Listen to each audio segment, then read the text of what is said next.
Join the movement of self-discovery and acceptance. This is where we strive for more satisfaction, success, and peace while eliminating doubt, frustration, and bitterness. Come along with me as we explore human design with real-life examples and permission to love yourself better. Are you ready to go? Hello, hello, hello.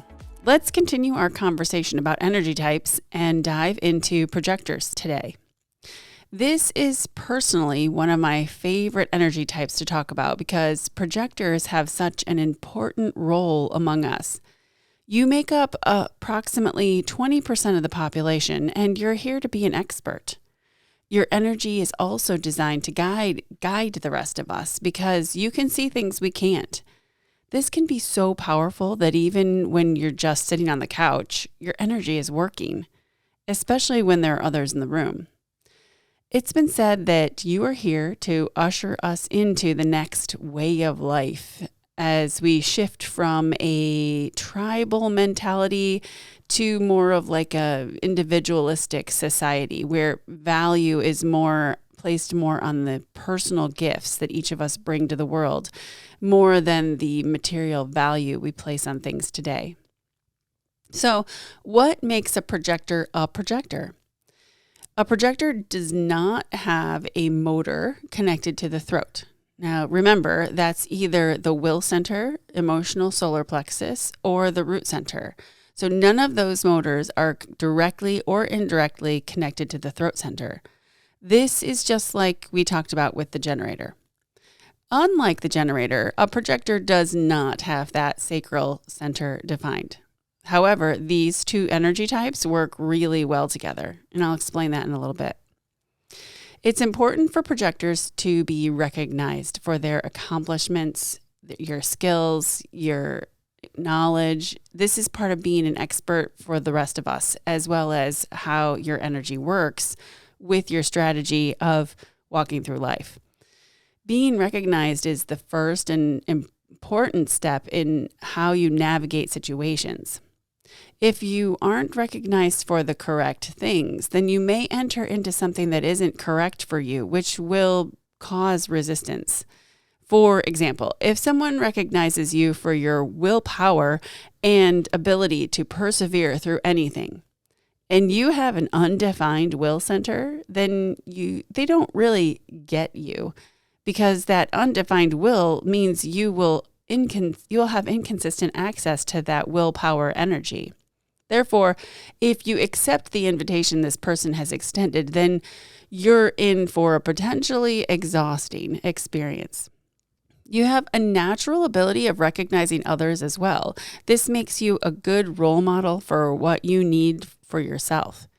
You also might find yourself studying others and wanting to learn more about others than you do about yourself. This comes easily to a projector, and learning more about humanity makes you such a good guide for the rest of us. So while being recognized is the first part of the projector strategy in life, waiting for the invitation is the second part. Because you don't have a motor connected to the throat center, it's important that you wait to be recognized and then invited to share your knowledge or information. Most projectors I know talk about how impossible this seems to them.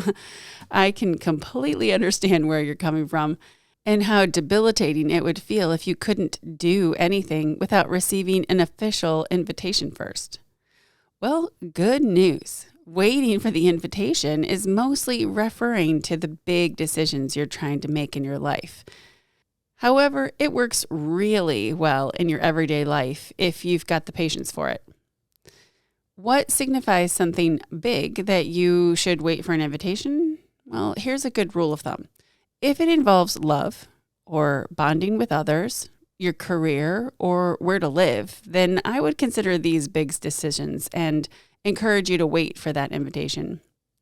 Otherwise, you can simply go about the rest of your day moving life forward and guiding others.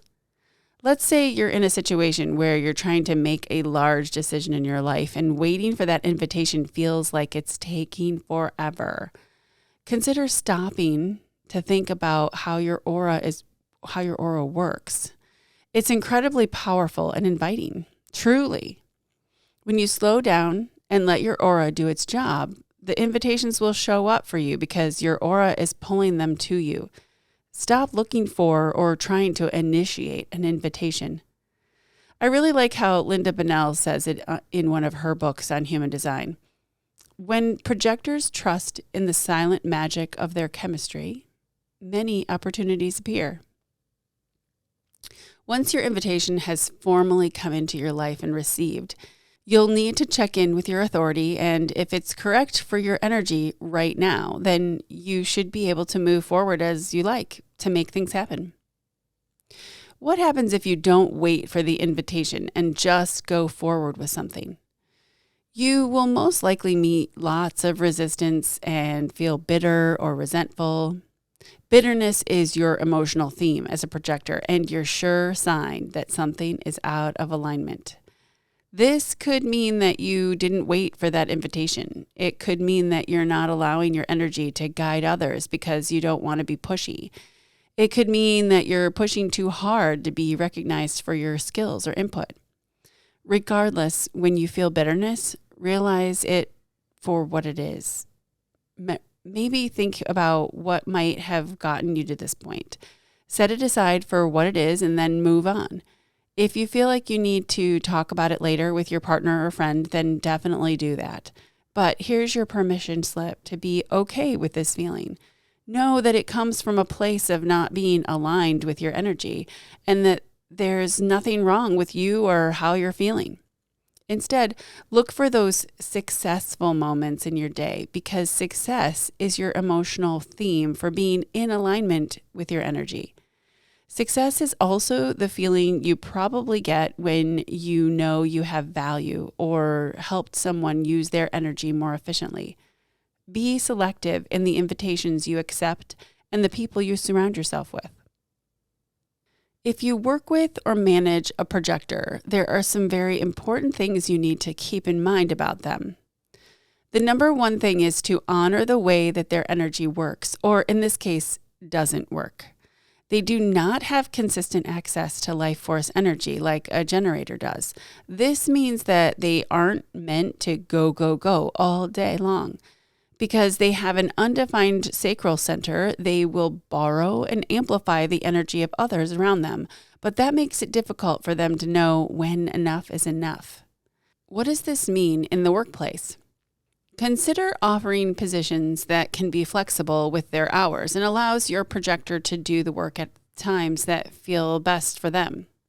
Encourage breaks throughout the day where your projector can rest and be alone so they can discharge from all the energy around them.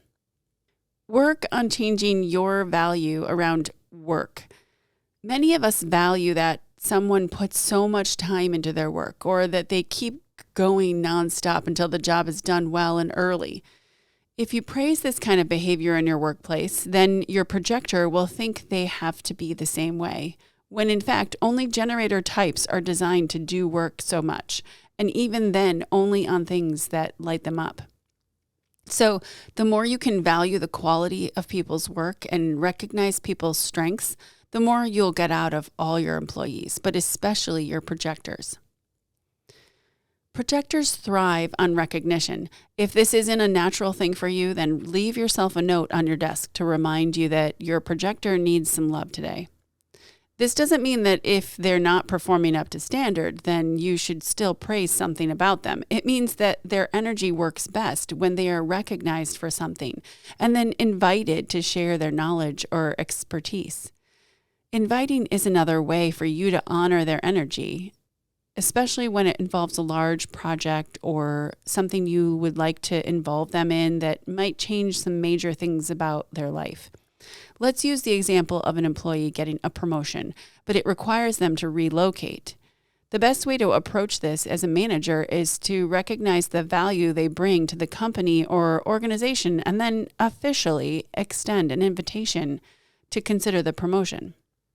Then give them at least 24 hours to think about it, since no projector is designed to make decisions on the spot like that. They will have to talk it through with someone and possibly check in with their emotional wave as well. Projectors pair up nicely with generators. This is what I was talking about earlier. This relationship works so well because the generator is good at recognizing the strengths and skills of the projector, while the projector can guide the energy of the generator in a way that capitalizes on their strengths. I've seen this in action, and it's really a win-win situation. If you have friends or family members that are projectors, you'll want to remember that feeling valued and seen is very important to them. If they don't get this from the people they love, then they will seek it out, and it will feel yucky to everyone. Their energy also works better when they receive an invitation to share their expertise or use their skills. So be sure to invite them to things and to share their thoughts. Children who are projectors can get confused about this need to be recognized. They have an underlying need and want to be recognized and may attach themselves to anyone that recognizes them. I know some adults who struggle with this on a subconscious level as well. The difficult part is when they gravitate and attach themselves to someone that is giving them negative recognition simply because they aren't getting recognized in other ways. A really good strategy when working with and loving on children is to teach them to recognize themselves so they don't feel the need to look for that external recognition.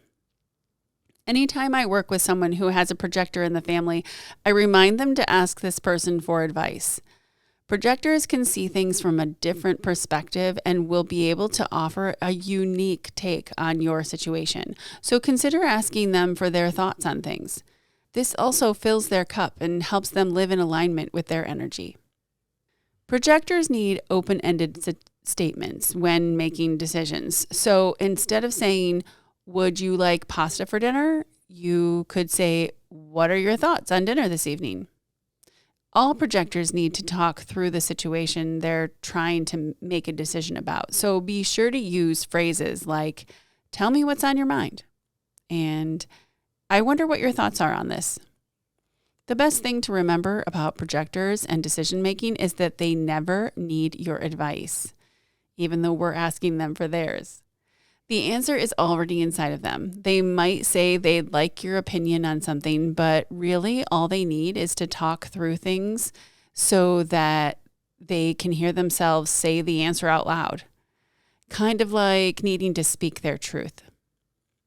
Going back to the analogy I've used earlier, if life were a game of baseball, projectors would be the coach guiding all of our energy to play the best game possible.